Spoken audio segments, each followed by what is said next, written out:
tous et à toutes et à tous. On se retrouve pour une nouvelle vidéo YouTube sur Smite, tout simplement pour un petit coup de gueule, comme appellerait le YouTube Game, pour expliquer à mes alliés et mes adversaires, bah, pas trop à mes adversaires parce que j'ai l'impression qu'ils savent jouer à Smite, mais plutôt à mes alliés. Bref, je pense que ceux qui vont regarder la vidéo, on a peut-être les mêmes alliés, ou vous êtes peut-être mes alliés et un peu idiots, ou que c'est moi, pour vous c'est moi l'idiot, mais je vais vous raconter une chose incroyable. Dans Smite, il y a des healers, des personnes qui peuvent se healer avec des compétences ou du build, tout simplement avec une compétence comme Apoche, un Anubis, une Aphrodite, un Baron Samedi, un Hades ou même un Hercule se heal directement grâce à leurs compétences. Donc, pour contrer ça, nous avons un anti-heal. Et ça, pour chaque classe qu'il y a dans Smite. Alors, très simplement, on commence avec les assassins, où tout simplement, on a deux objets offensifs.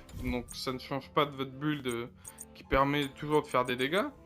Nous avons en priorité pour les auto-attaques la lame toxique, qui réduit le soin, donc c'est pas mal quand vous jouez des auto-attaques pour, je pense, Artemis, Ishtar, des trucs comme ça. Vous pouvez anti-heal grâce à ça. Ou si vous jouez avec des compétences pour anti-heal, vous jouez la matraque du bagarreur. Voilà, tout simplement. Et quand vous êtes... nous avons aussi les gardiens qui jouent sur la défense. Donc, tout simplement, on prend un objet de défense qui est le contagion, qui permet d'enlever, de réduire les soins. Et nous avons aussi le petit... Je ne sais plus directement comment il s'appelle. Alors, tac, tac, tac. Voilà. Nous avons la pestilence, qui aussi réduit le soin. Donc c'est très utile pour mes alliés. Si vous jouez tank, prenez ces deux choses. Vous en prenez qu'un parce que ça marche pas, ça se cumule pas. Donc... ça, vous en prenez un des deux, celui qui vous préférez. Moi, je préfère le pestilence, l'autre, je le joue très peu. Après, l'autre est assez intéressant, beaucoup de gens le jouent. Et pour finir, nous avons les mages. Les mages qui, tout simplement, peuvent utiliser un objet pour faire des dégâts, qui s'appelle une super gemme. Alors, attendez, je le nom complet, parce que sinon, je vais pas vous dire de bêtises.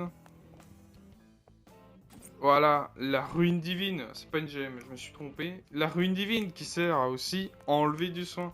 Bon, il y en a peut-être d'autres, mais il y en a peut-être une autre en attaque, mais je pense pas la connaître. Mais franchement, vous jouez la ruine divine, c'est très utile pour un mage.